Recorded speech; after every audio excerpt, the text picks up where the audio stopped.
बिस्मिल्लाहिर्रहमानिर्रहीम अस्सलाम वालेकुम। आज ये वीडियो मैं बनाने जा रही हूँ आप सबकी बेहद फरमाइश पे कि ये बताएं कि जो रेडीमेड बाज़ार से मार्जरीन यानी कि मक्खन मिलता है उससे जो हम देसी घी घर में तैयार करते हैं वो सही से तैयार होता है या नहीं तैयार होता, कितनी क्वांटिटी से कितना घी तैयार होता है और ये घी किस तरह का होता है, अच्छी क्वालिटी का तैयार होता है या ये अच्छा नहीं होता, इसकी स्मेल कैसी होती है, इसका कलर कैसा होता है। इन सब क्वेश्चंस के आंसर आपको इस वीडियो में मिलेंगे।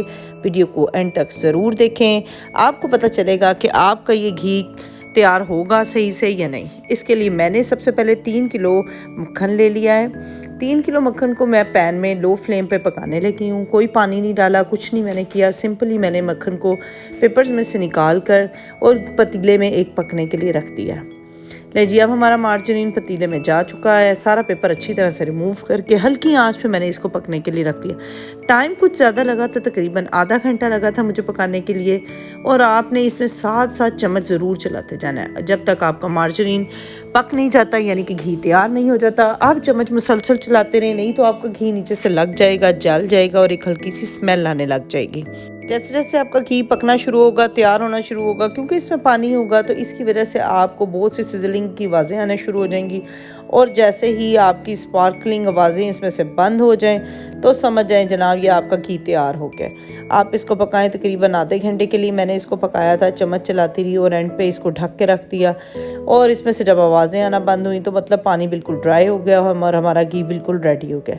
जैसे ही रेडी हुआ इसको मैंने कंटेनर में निकाल दिया और ठंडा होने के लिए रख दिया। तकरीबन मैंने 3 किलो मक्खन लिया जिससे 1 किलो घी तैयार हुआ।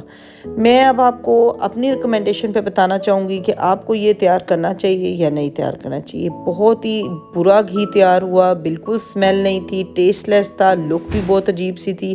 सेम ऐसे बनास्पति घी की तरह लग रहा था, जो आप मार्केट से भी कभी भी ले सकते हैं। मैं तो आपको बिल्कुल रिकमेंड नहीं करूँगी कि आप ऐसे तैयार करें।